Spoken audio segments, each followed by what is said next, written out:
Before you throw away a fishing rod with a broken guide, watch this first. A broken guide may look like a serious problem, but in many cases, it can be replaced at home with simple tools, clean wrapping, and patience. The guide is the small ring that keeps your fishing line running smoothly along the rod blank. If one guide is cracked, bent, loose, or missing, the rod will not cast or fish correctly. A fishing rod guide can break for many reasons. The rod may be dropped, stepped on, hit against a hard surface, or stored under heavy gear. Sometimes the ceramic insert cracks or falls out. Sometimes the metal frame bends. Sometimes the thread wrap becomes loose, and the guide starts moving on the blank.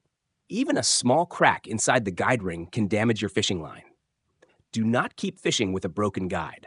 A rough guide can scratch the line every time you cast, retrieve, or fight a fish.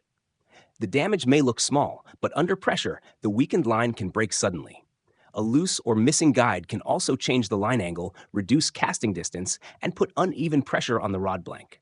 Replacing the guide early is much safer than waiting for a bigger problem. For this repair, prepare a replacement guide in the correct size, wrapping thread, rod finish epoxy, a sharp blade, masking tape, fine sandpaper, a clean cloth, and a small brush or stick for epoxy. Try to choose a guide that matches the original one. Check the ring size, frame height, and guide foot shape. If the new guide is too tall, too short, or too small, the line may not flow smoothly. First, remove the old thread wrap. Use a sharp blade carefully and cut on top of the metal guide foot, not directly into the rod blank. This is very important. If you cut the blank, you can weaken the rod. Lift the old thread away slowly. If the old epoxy is hard, you can warm it slightly for a few seconds, but do not overheat the rod. After removing the old wrap, take off the broken guide. Clean the area with a cloth. Remove old epoxy, loose thread, dirt, and dust. If the surface feels rough, sand it very lightly. Do not sand too deep. You only want a clean surface so the new guide can sit flat and the thread can wrap evenly. Now place the new guide on the rod. Use masking tape to hold it in position. Look down the rod from the handle toward the tip and align the new guide with the other guides.